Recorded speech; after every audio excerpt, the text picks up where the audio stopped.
Namaste everybody, chapter 2 of I Can't Grow My Muscles. Today we're dealing with the back, the lats. So as always, if a muscle doesn't grow, people say, you gotta work it harder, but I've never met anyone who had like a deficient muscle, the exception of calves, that didn't work hard on that muscle. So it must be something else.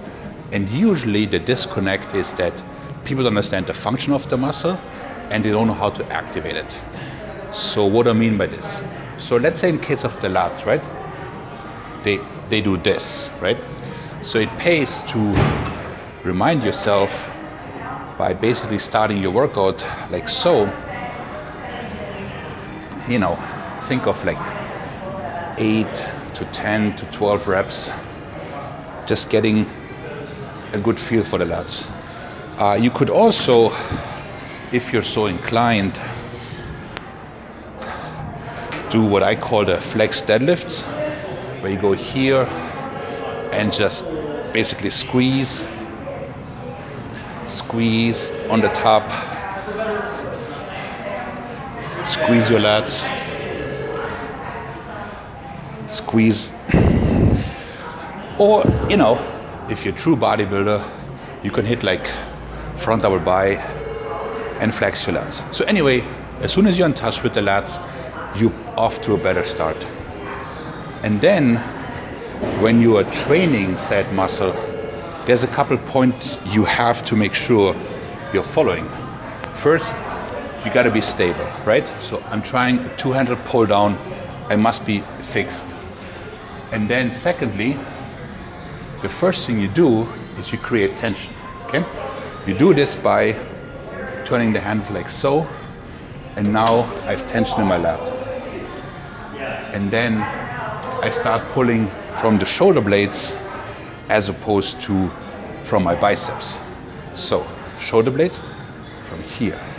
Now, this is critical because the body doesn't know bodybuilding and it will always use the first muscle that you're using.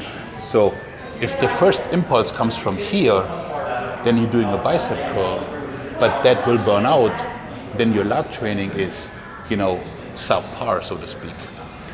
So, again, be stable, be anchored, create tension, and then activate. Keep the tension, stable. And then from there on, again, it's always said like, work hard. But what does it really mean? Like half reps, cheat reps? Because that's all nonsense. Half reps, cheat reps, will only fatigue your central nervous system, and you won't get anything out of it. So instead, let's try some intelligent work. For instance, you start the lat pull down like so. You're pulling apart at first, and then after maybe, I'm making this up, 6 reps or so, you're bringing it in to here.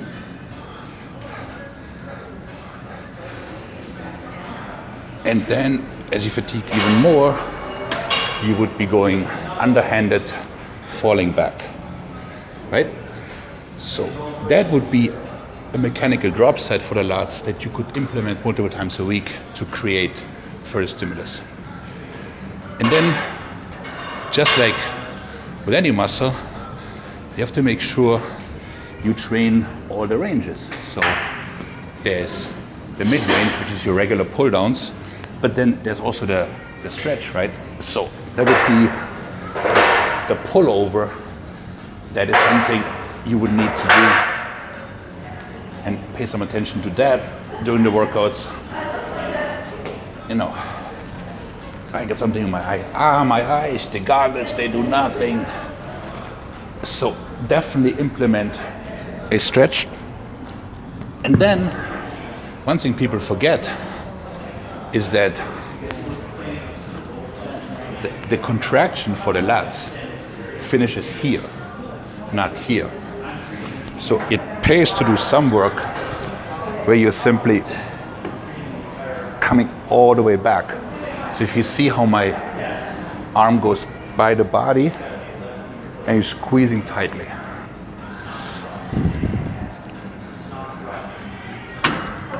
So, cliff notes for the Facebook generation.